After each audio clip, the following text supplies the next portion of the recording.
You've held it in your hands, you've worked it, brushed it off your clothes, and you probably take it for granted. It's soil, or in other words, dirt, loam, clay, mud, and muck. And it's probably one of the most remarkable elements of creation. Well, it's interesting, some people refer to the soil as dirt. To a soil scientist, dirt is a dirty word. And I think in general, people need to think about soil as soil and not dirt. They need to see it as something that needs to be nurtured like any other life.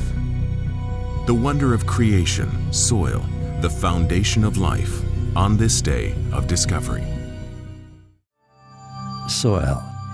It's so common that we can easily forget how precious it is. And it's so rare in the universe that we can easily miss its significance to our planet. Soil is the foundation for all living things, including humanity. So what is this vital material out of which all of life arises and to which all of life eventually returns? It doesn't look like much, just a layer of fine mineral particles and organic material in which plants take root. Yet this amazing material is the virtual breeding ground for all life on Earth. To appreciate the value of soil, we need to understand its origins. Soil's chemical elements are stored inside solid rocks and lava. To accelerate the release of nutrients, a rock must be broken into smaller pieces. This is done through weathering and erosion. Glaciers also help by grinding up large rocks, releasing vast quantities of nutrients that eventually combine with dead plants and animal life to make soil. Planet Earth is unique in the cosmos for having this wonderful, life-giving soil. The lack of rich organic soil is one reason that all other planets in the universe are void of life. Where is life possible? At the moment, we know of one place in the entire visible universe in which life can exist, and it's on this thin film on the surface of a single terrestrial planet around one small yellow star called the Earth. That's the only place we know of in the entire universe in which life is possible. Imagine how special that is, a thin layer on a planet perhaps 10 miles deep in which all of the life that we know of in the universe can and must exist. To get an idea about the extreme rarity of soil in the universe, imagine the Earth as an apple. Cut it in half and examine the flat side. A tiny rim of red skin barely shows at the outer edge. That slim arc represents the soil, thinly spread across the surface of the entire planet. And so it's just this thin layer of the Earth that supports life. And you have to then think of the amount of this surface of the Earth that's water, desert, and places that are not very productive. So in the end, it's only a small slice of this Earth that has soil that supports the billions of people that are there. The soil is really the physical basis for all our existence. Plants come from the soil. Things that are made from the plants that come from the soil. The animals, all the animal resources that we have ultimately come from the soil. But even things such as your plastic shopping bags, metal to make automobiles, these also come from the soil. Plastics come from oil, which comes from the earth. Originally came from, again, plants and animals. And so we see the constant recycling back to the soil. Soil is the anchor of the biosphere, that part of the Earth and its atmosphere where all life exists. There's a lot of speculation that whatever happened here on the Earth probably happened countless times elsewhere, so that the Earth was really quite an ordinary place. We now know that the Earth is very likely to be exceedingly rare, at least Earth-like conditions are very rare in the universe. The vast majority of places not just in our solar system, but throughout the universe, are going to be hostile to life. They simply won't have the necessary ingredients that you need in a planetary environment for life to exist and to prosper. And so when you look at all the things that life needs in a planetary environment, you come to realize just how special a place the Earth really is. Why would the universe need to be so vast and seemingly infinite if all life was concentrated on this one tiny terrestrial ball? Is the apparent absence of life anywhere else in the cosmos a clue to human significance? Was it somehow intended that life should exist here and that it should exist for a defined purpose? Imagine that you had vast powers and could create a life-sustaining planet from raw ingredients. What would the ingredients be that you would need? Well, first you need, of course, the right kinds of elements to build a rocky planet like the Earth, called a terrestrial planet. Metals and elements heavier than hydrogen and helium that build the structure of the planet. The planet itself needs to be made of the right materials in the right form. For instance, the Earth has a liquid iron core that rotates, and in the way it rotates, it creates a magnetic field, literally a force field that protects the surface of the Earth and the atmosphere from bombardment from rays from the cosmos in general and from the sun. Then you need the planet to be the right size. If it's too small, it won't be able to hold an atmosphere that life needs on its surface. Too large, and it will end up holding too many things like hydrogen, and you end up with a gas giant planet. Then the planet actually needs something like a large, well-placed moon that stabilizes the planet's tilt on its axis. It's that tilt that gives us the diversity of climate patterns on the surface of the Earth that makes it such a hospitable planet for life. Then that planet needs to be in the right place, the right neighborhood within the solar system, the so-called Goldilocks zone around a star where it's not too hot and not too cold for liquid water, because you need liquid water as a necessary ingredient for life. Then you need the right kind of planetary neighbors like the Earth has. Planets like Jupiter and Saturn, for instance, these gas giants in the outer part of the solar system, actually protect the inner part of the solar system, Earth's neighborhood, as it were, from the bombardment of too many comets in the outer part of the solar system.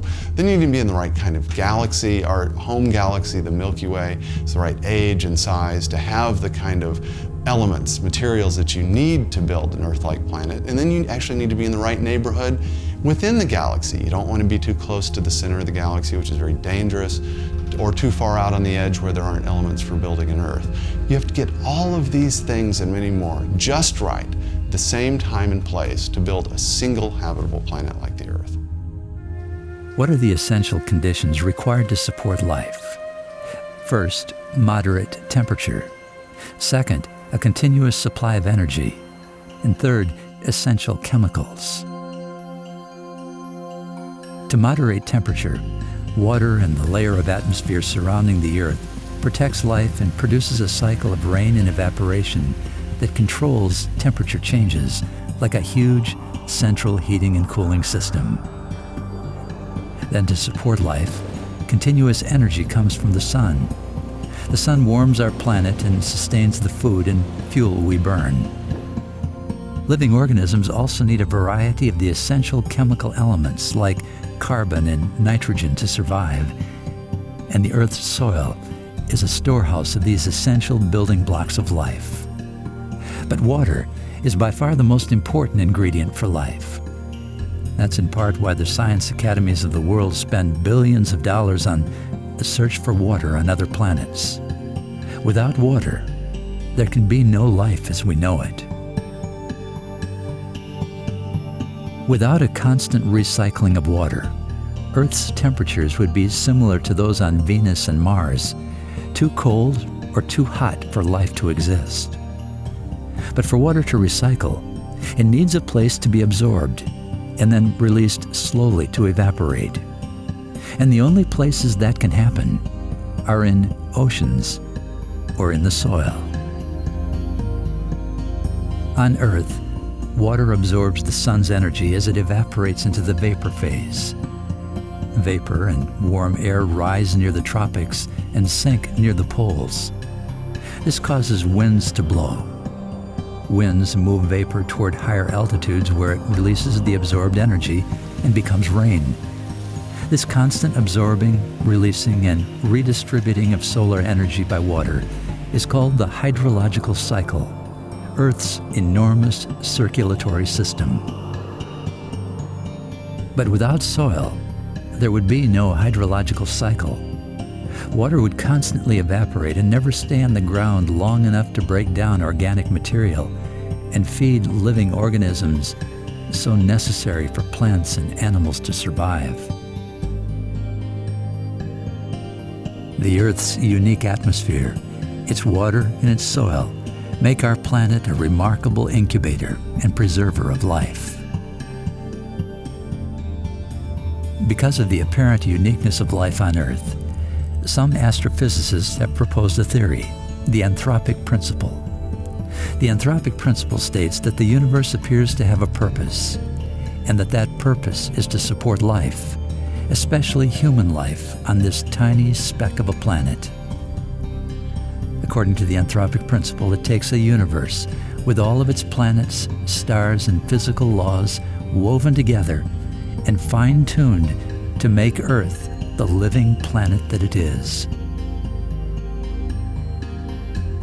After decades of rejecting the idea of an intelligent designer, many naturalistic scientists now confess that the universe itself, and especially our living planet, demonstrate the necessity of a godlike mind as the source of the cosmos and of the planet that is the home of such rich and diverse material life, our good and fruitful Earth.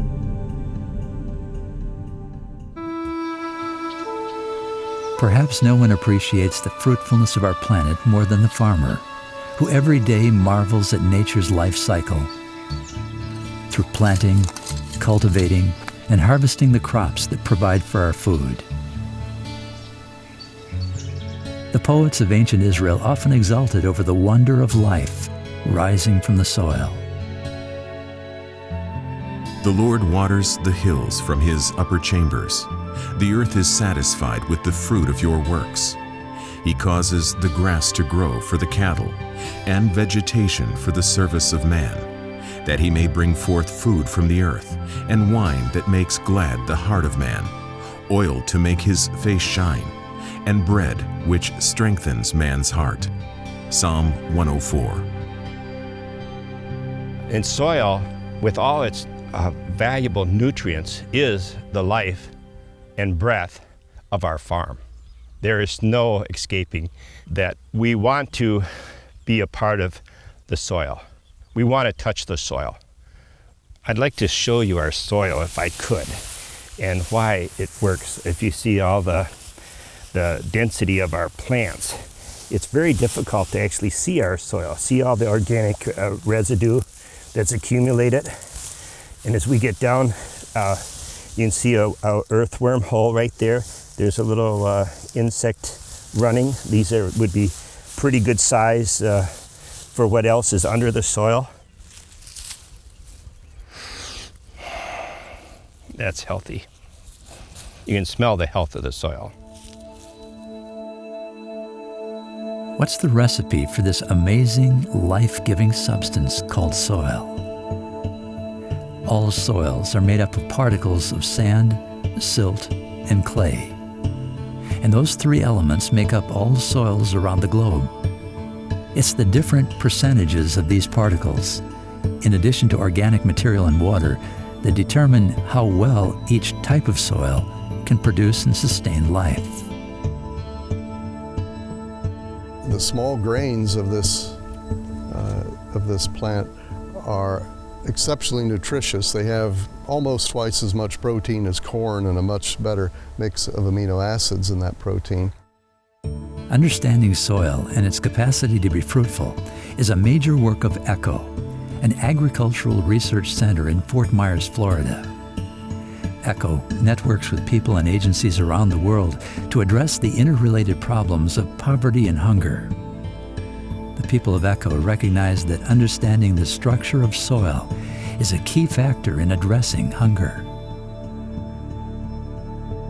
If you have a lot of clay, you have a clay soil. And clay soils are okay for some respects. They hold water very well, they hold nutrients very well, but they're also really hard. They're hard to work with, they're hard to dig in, they're hard to plant in. They're hard for roots to grow down into because of that clay structure. If you have more silt or sand in your soil, you may have a clay loam or a sandy loam or a sandy soil. A sandy soil obviously has a lot of sand particles in it. And sandy soils, again, they have some advantages. They're very easy to work with. It's really easy to plant in and to hoe in, to build a garden, but they don't hold water very well. When you water them, the water just runs straight out. They don't hold nutrients very well. They have very few nutrients in them naturally because of the nature of sand. So they have a lot of disadvantages as well. Soil works a lot like a sponge. Without soil, there would be no way to absorb water or to store it on earth. The best kind of soil is a loam soil, which has a good mixture of sand, silt, and clay. It holds water very well, it holds nutrients very well, and it's also fairly easy to work with. It's not so hard like a clay soil would be. In just a teaspoon of healthy soil, you can have up to 1 billion bacteria from 25,000 different species. Without soil, you could not sustain plant life, which processes the sun's energy and supplies food for animals and ultimately for us. Thread by thread, various life forms weave together a terrestrial web of life. Plants are the primary producers. Through photosynthesis, they transform solar energy into chemical energy and store it in organic matter. Animals are consumers. They eat the organic matter and redistribute it to fertilize the soils. Microorganisms are decomposers, and they decompose the organic matter into elements that enrich the soil, which in turn helps plants grow. Billions of microorganisms decompose dead plants and animals, returning the essential elements back into the soil, which provides food for new plants to grow. It tends to humble us when we recognize that the same elements that make up soil, namely nitrogen, carbon, phosphorus, oxygen, and water, also make up our own bodies. This is a truth expressed by a verse found in Genesis, the first book of the Bible. In the sweat of your face you shall eat bread till you return to the ground, for out of it you were taken. For dust you are, and to dust you shall return. Genesis chapter 3. Those are the two chief resources that God gives us. The soil that He uses to create us, and then man himself, our creativity and our capacity to use this soil and the ground that God has given us, both to fulfill human needs and to glorify God. Take these three English words that we're familiar with, the word humble, the word humus, the life-giving soil, and the word human. All resemble each other. It's the same thing in Hebrew, in the biblical language. Adamah refers to the ground, and Adam is both a proper name of a man and the man, Adam, and man generically, mankind, humankind. There's a relatedness in the way in which we speak of these things between the ground and the soil, and the humility, the humbleness of the ground. All of us in some way relate to the ground, both come from the dust of the earth and return to it. And our humanity, so that human beings aren't ghostly beings, angels, or disembodied spirits that just happen to be sitting in physical bodies temporarily. We are ensouled bodies, or composite spiritual material creatures, so that it's part of our essence to be embodied creatures.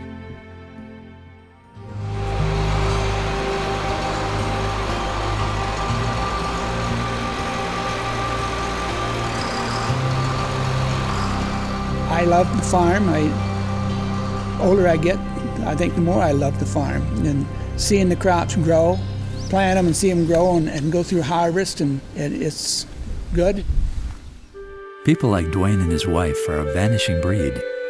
Farmers who actually live on the land, love the soil, and enjoy working it. They're truly the descendants of Adam, who first tilled the soil. Farming was man's first occupation, following a pattern set by the Creator himself. The Lord God had planted a garden in the east, in Eden, And he took the man and put him in the Garden of Eden to work it and take care of it. Genesis chapter 2. When I was growing up in Ohio, I would envision Adam and Eve in the garden eating apples and pears and cherries, hickory nuts, things like that I was familiar with. But now that I've been at Echo and been exposed to what God has placed in the world, I realize that Adam and Eve may have been eating black sapote fruit, macadamia nuts, pulisans, champadecs, Adamoyas, sugar apples, cherimoyas, cherry of the Rio Grande, Suriname cherry, imbies, wampis, sour sops. It's just incredible what resources God has put in fruit trees that are in this world. Working and taking care of soil as the source of our food and our health remains without doubt one of the most vital of all human occupations.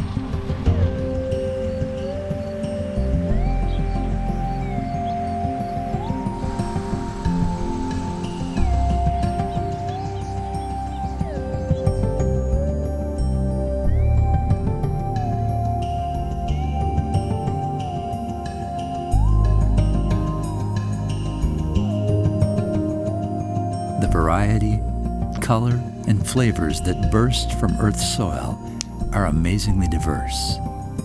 Fruits and vegetables all wondrously appearing from a tiny seed. But the soil is also the source of vital non-living products as well. The cycle of nature transforms plant life into the black gold of oil using little more than heat, pressure, and time. Dead organic material accumulates on the bottom of oceans, riverbeds, or swamps, mixing with mud and sand. Over time, more sediment piles on top, and the resulting heat and pressure transforms the organic layer into a dark and waxy substance known as kerogen. Left alone, the kerogen molecules eventually crack, breaking up into shorter and lighter molecules composed almost solely of carbon and hydrogen atoms. Consider these little-known facts about soil. Almost all of the antibiotics that we take to help us fight infections were obtained from soil microorganisms. Approximately 1 acre of land is used to supply the food for each person in the world. The average person consumes approximately 2,000 pounds of food each year. And depending on location and climate, it takes from 100 to over 500 years to form an inch of soil. Soil is like a cupboard with hundreds of foods, spices, and compounds in it. It's a virtual storehouse for the many ingredients that soil uses to make our food, like water, chemicals, and nutrients that we can't live without. When you take the ingredients required to create the many different soil types that provide for the diversity of life around us and combine them into their specific recipes, the variety is astounding. In the United States, there are more than 70,000 soil types. While many of these soil types are not directly related to the production of our food, almost all of them are indirectly linked to our food and our health. All soils have a function that relate to issues like climate control, water absorption, evaporation, nutrient cycling, or simply assisting in the breaking down of minerals to help create more soil. Wherever soil is found, a foundation is being laid for life.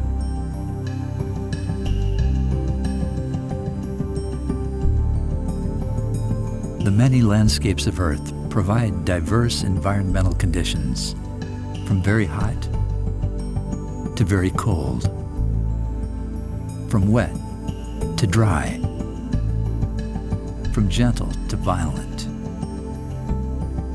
Deserts, forests, alpine regions, grasslands. Volcanic regions and mountainsides all reflect different temperatures and rainfall, determined primarily by the type of soil in each of these ecosystems. The wonder of soil is that the land not only gives us its bounty, but offers us its beauty as well. People often forget about soils because they're just under your feet and they don't even know they exist, or they don't pay a lot of attention to it. They think of the things that grow out of the soil, but they don't think of the soil itself. It's a good thing to know what kind of soil you have so that you'll have an idea how hard it will be to work in your soil, and if there's anything you can do to make your soil better. If you have a clay soil, how can you make it better? If you have a sand, how can you make it better? And the reason it's important to have a good soil is so that you can produce good crops. If the soil doesn't have nutrients or can't hold water, then when you plant things, they may dry out, or there may not be enough nutrients to support that growth to produce your tomatoes or your corn or whatever it is that you're hoping to eat from that plant. There's a simple technique that can help us determine what kind of soil we have. If you could roll it into a ball, it meant that you did not have sand. If you can't make a ball, you have sandy soil. Once you have your ball of soil, then you try to roll it into a cylinder. If you can do that, then you have a sandy loam. Then you try to take that cylinder and connect the two ends. If you can connect the two ends but it has cracks, then you have a clay loam. And if you can connect the two ends of your cylinder with no cracks, then you have a clay. So it was a simple tool, a simple technique to be able to, again, see what kind of soils you have. And this is the life of the soil. And this is often underestimated in the definition of soil. We often think of soil as defined by particles and texture and what type of mineral is present. And this is very important. But what is often underestimated and more complex to understand is the soil biology, those organisms that are hard to see. For organisms to live, certain environmental conditions such as proper temperature and moisture must exist, and the organisms must be supplied with energy and nutrients or food. All the animal and mineral nutrients necessary for life are contained within this biosphere. Nutrients contained in dead organisms or waste products of living cells are transformed back into compounds that other organisms can reuse as food. And this recycling of nutrients is necessary because there is no source of food outside the biosphere. Energy is needed to support the functions that organisms perform, such as growth and reproduction. It's the only requirement for life that is supplied from a source outside the biosphere. This energy comes from the sun. But how does the earth store the sun's energy? In water and in the soil. Soil stores water and nutrients for plants to grow in. Plants are the producers. Animals are the consumers.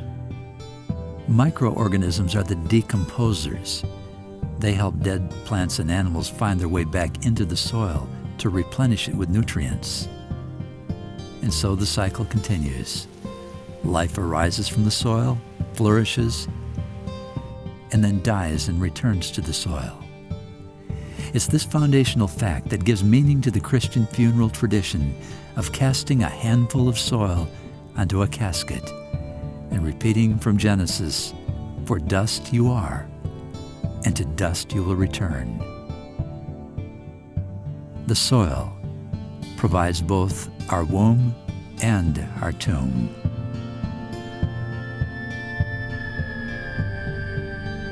Compost is basically, a quick definition, is just the decomposition of organic matter. It's the breakdown of organic matter by organisms. So bacteria and fungi begin to consume these ingredients you bring into a pile. You're bringing in green grass, you're bringing in straw, you're bringing in manure, and they immediately start to break them down. That's why a compost pile heats up. People wonder why they get hot. In fact, one year I baked potatoes in a compost pile. It got so hot.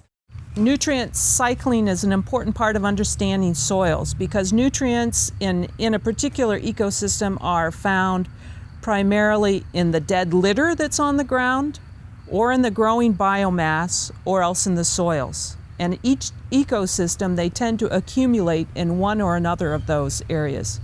So in the prairie soils, they accumulate in the soil. So that's the primary place where nutrients are found. In the rainforest, they primarily accumulate in the biomass. You know, in the fall in the Midwest, they're in the litter on the ground, in the leaves. And there's thousands and thousands of other types of interactions going on that we don't even understand. We're just beginning to understand what's going on in soil, this complex interaction of how nutrients go from a piece of wood back into this darker soil and then into a form that the plants can take up. Just in a teaspoon of healthy soil, you can have up to 1 billion bacteria from 25,000 different species. You could have 8,000 species of fungi present, and these organisms are so critical to healthy soils and can be the measure of productive soils, but are often overlooked, these small guys, in the big scheme of things. What's really amazing and thrilling is that God uses the small things, the bacteria and fungi, and maybe the despised things like worms and termites, to actually support this giant redwood tree in a redwood forest or this tropical rainforest. That life is, as we see it above ground, is deeply connected to life below ground. And that's amazing. The abundance of life and organic matter in the soil is related to the abundance of life on its surface. Life-rich soil produces luxuriant plant life. Soil without a great deal of life and organic matter produces an entirely different landscape. This is evident in the United States as one moves from the stony soil of New England onto the deep sod of the Midwestern prairies. Prairies which gradually give way to arid places like much of Utah, Nevada, and northern Arizona, where topsoil is sparse. Prairie soils are considered fine-textured and fertile because of the abundant grasses that grow on their surface. Because of their vast root systems, prairie grasses prevent soil erosion from wind and dry weather and stop encroaching deserts from expanding while keeping the temperatures cooler. Without soil to preserve water on the land, Earth would be a desert wasteland.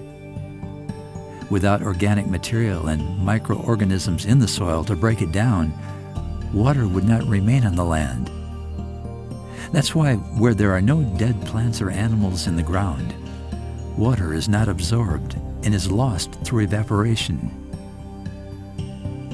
Desert ecosystems with wide expanses of sand are perfect examples of this. On the edge of such regions where topsoil diminishes, even small climatic changes can dramatically alter the quality and nature of soil, requiring farmers to be extra careful in their soil conservation practices. One of the events in the history of North America that's related to soils was the Dust Bowl of the 1930s. And I had a grandfather who left the Midwest and went to Montana to farm during that era before the Depression, when so many people were going to the Great Plains. And what happened is we encouraged people to go out there. They plowed up all the grass, and then the dry decade came. And the wind just picked up the soil, and it went as far as several hundred miles out into the Atlantic, past Washington, D.C. As a farmer, the number one rule for soil is to keep the soil covered.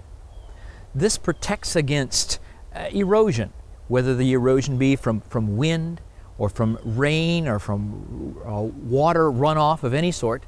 The protection comes as kind of a hat. If you wear a hat on your head, it protects you from the sun, it protects you from the rain. The analogy of soil needing a hat is most fitting in forested landscapes. Forest cover is one of the most important preservers and conservators of soil. The trees are the best source for feeding our soils and for building our soils. The tall trees, when you see a tall tree, you can be sure that there are going to be roots that go down just about as far down into the soil as that tree goes up into the air. And as those roots go down, they go down into the parent material, which is mostly a mineral rock or gravel or a bedrock down, and they dissolve those minerals, pull them back up into the plant, and they use them to feed the leaves and the branches of the trees. Then when the leaves fall and the branches fall and they decompose, they add minerals to the soil to help build that soil. The leaves add organic matter to the soil, and so you have the mineral matter and the organic matter that is the food that helps to build and maintain the soil. Trees depend on soil for stability, nutrients, and water. Most nutrient cycling takes place in the top 2 feet of soil, where supplies of air, water, and food allow microorganisms to thrive. But the richness of life in the forest can be deceptive. Forests in the temperate regions often grow in soil relatively rich and deep. But almost contrary to logic, the most lush forests on Earth, tropical rainforests, have thin soils that once laid bare will quickly weather away, leaving a virtual desert.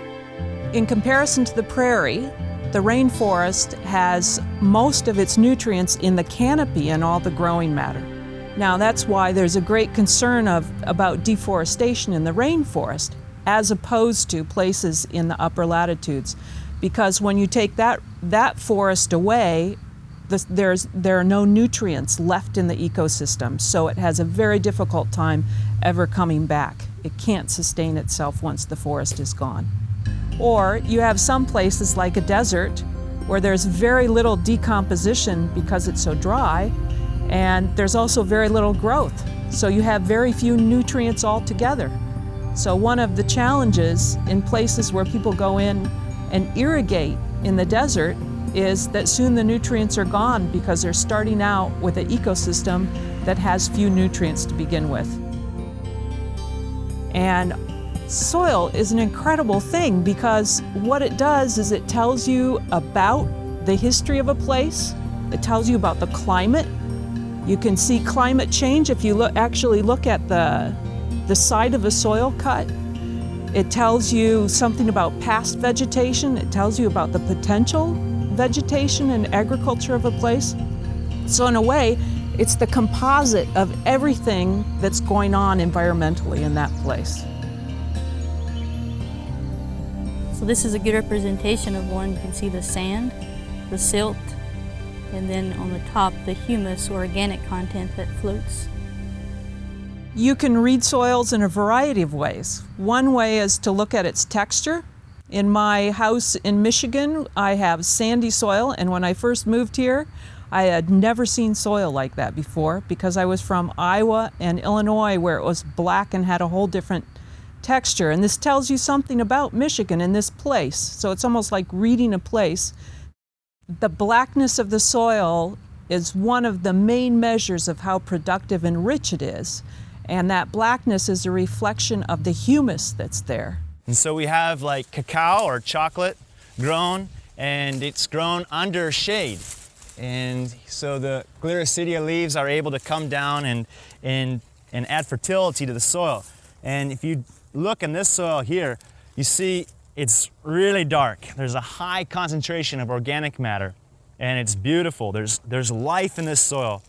So we see once again here where this soil was once white beach sand is now dark and full of life. And life below the surface is deeply connected to life above the surface.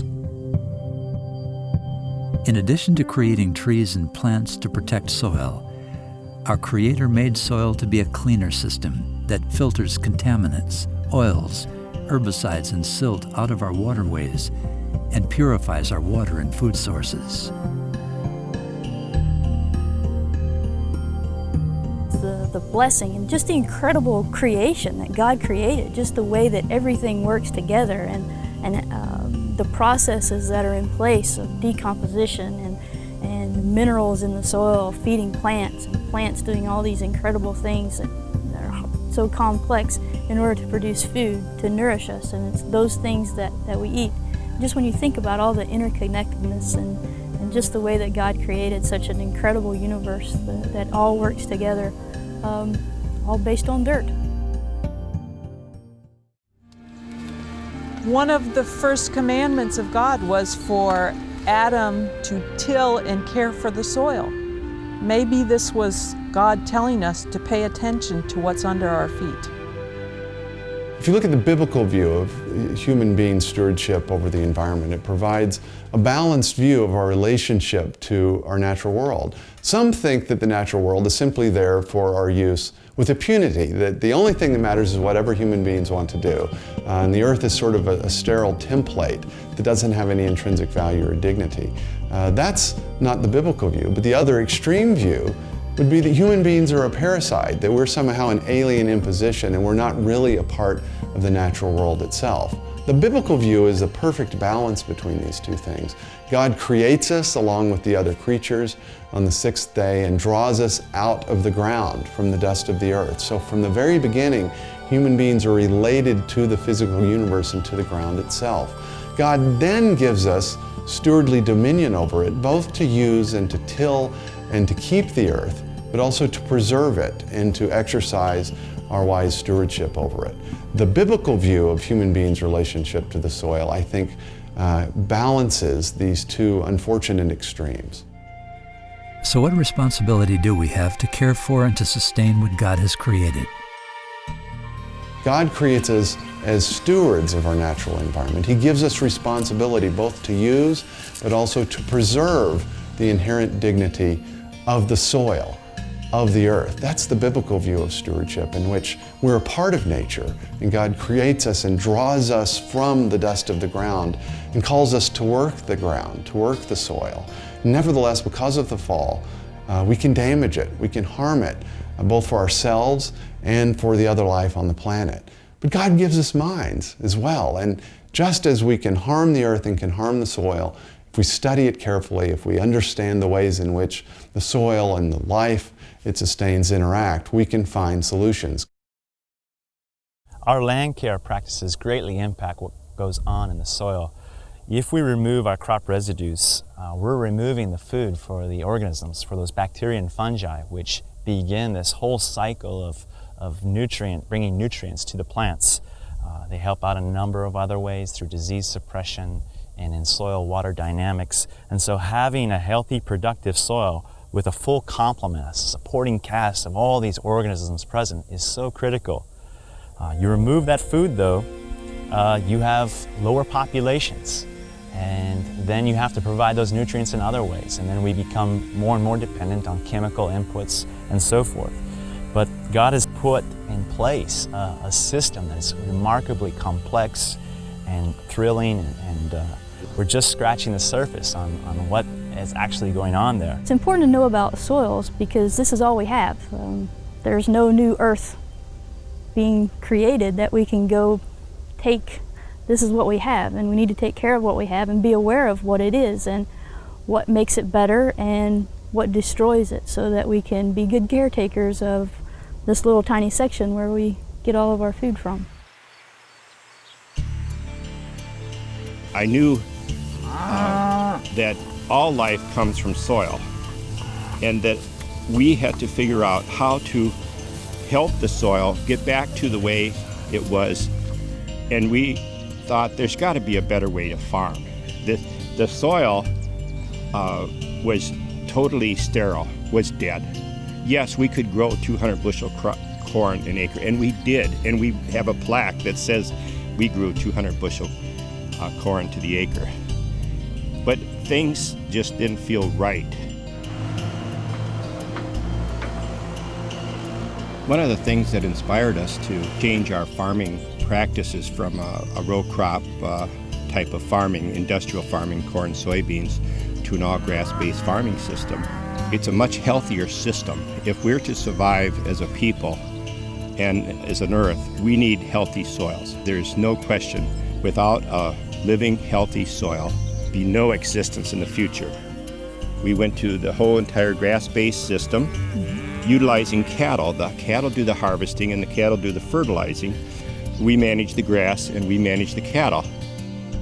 Because we're, like Dorothy says, what are we? Caretakers. Caretakers. Yeah. We're not here forever. The land will be. We're like the grass, we're like the animals, we're like all the organisms. We have a life cycle, but the place will still be here. So as you're looking around the farm, you're actually looking at the soul of Dorothy and I, of how we want our farm to look.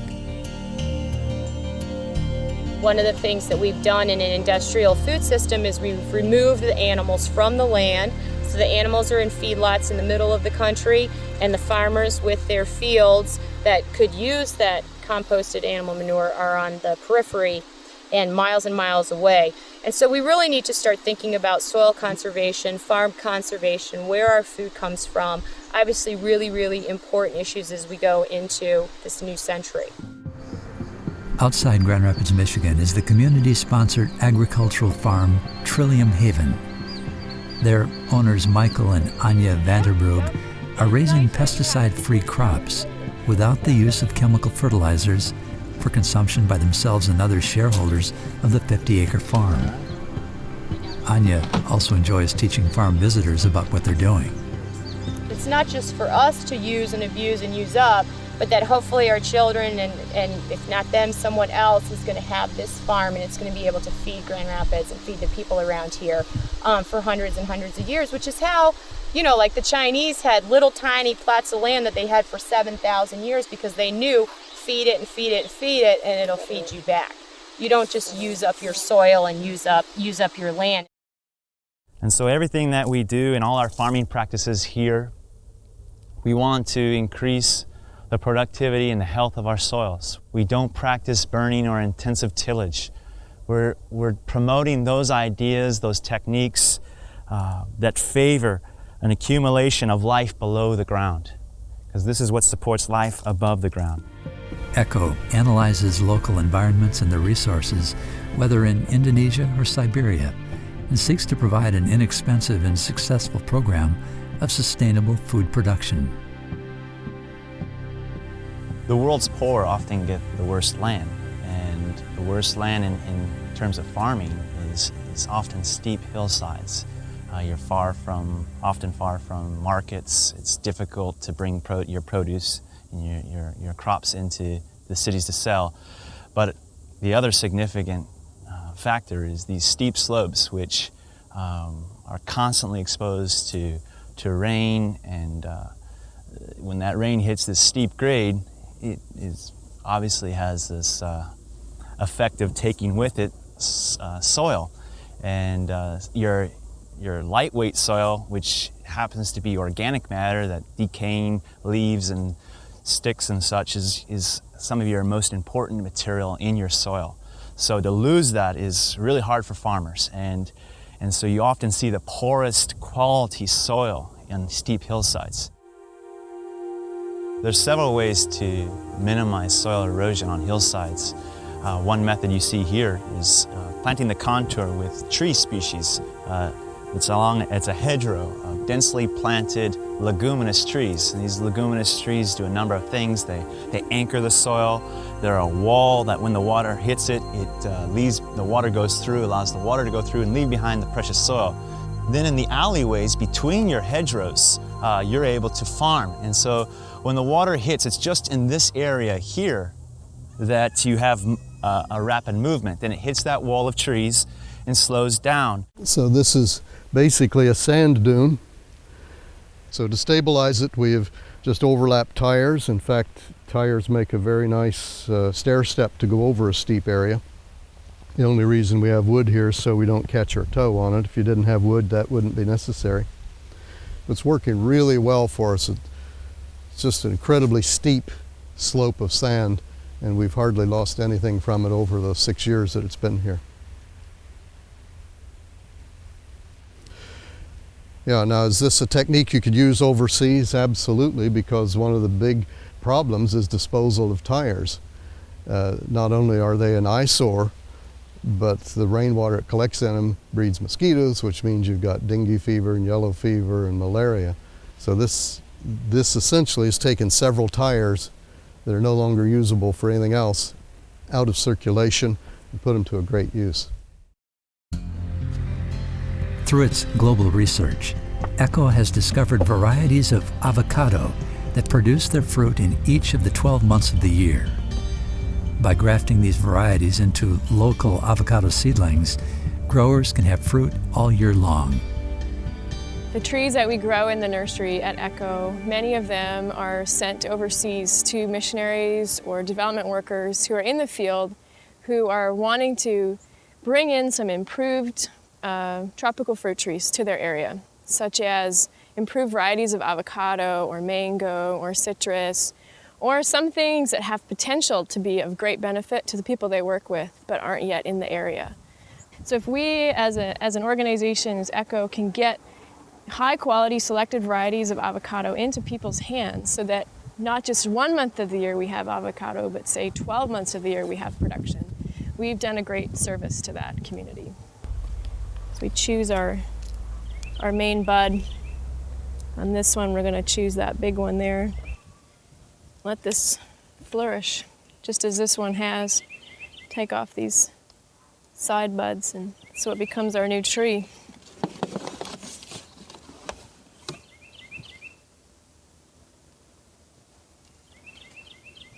Take off these shoots that are coming up from the rootstock.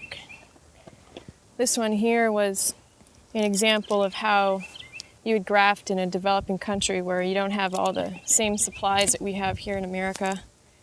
This black piece of rubber band is actually from a bicycle inner tube, which are pretty common in a lot of other countries of the world. Because so many of the world's poor are compelled to work in large urban areas where many face unemployment, it's critical for them to find creative means of providing for themselves. ECHO has developed a number of techniques that poor urban dwellers can use to grow their own food. Even in places like a city where there's almost no soil, just pure concrete, you can either make your own soil or make your compost from kitchen scraps, or if you have leftover grass clippings or any other vegetation that you can use. Or getting around the traditional sense of soil and using things like here we're growing things in wood chips or even pop cans on a carpet, using things that act as a soil if the soil is not available. To do this, we lay a layer of carpet on the bottom, and so the plant actually grows right into this carpet. So here you have the plant growing right into the carpet. See its roots there, essentially no soil at all, a low-tech hydroponic system where the plant's getting all its nutrients and water from this carpet that the water wicks from these buckets, these irrigation buckets. Just a simple 5-gallon bucket with a hole in the top. Here we have the tire garden, one of the rooftop favorites. Simple, no shortage of tires in most urban areas, and it's a super durable container. And the plants do real well here. Basically, we'll cut the rim off, take that and flip it upside down, and it fits nicely on the bottom. Put a piece of plastic underneath so it'll form a nice seal. Fill that with soil, compost, what have you. And here we have garlic chives growing. These have actually been here for 13 years. And for a family, having a couple tires of this, clipping off a few every evening to put in their food, good source of nutrition. It keeps growing like crazy.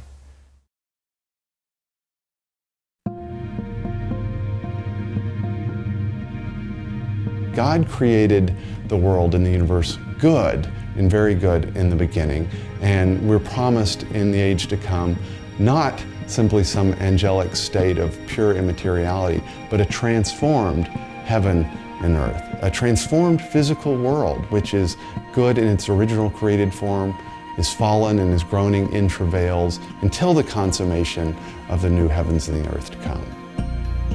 We now occupy the time between the original good Garden of Eden and the coming new earth, where we will once again have the opportunity to live in harmony with our Creator and with the rest of His creation. We also live now with our Creator's mandate to be fruitful and to multiply in the good yet imperfect world. And so, as caretakers of the land, we are left in time and in tension between these two worlds. Years ago, an influential Christian thinker named Francis Schaeffer gave us some help for living between these two worlds when he wrote, "If individually and in the Christian community, I treat with integrity the things God has made, and treat them this way lovingly because they are His, things change. If I love the lover, I love what the lover has made.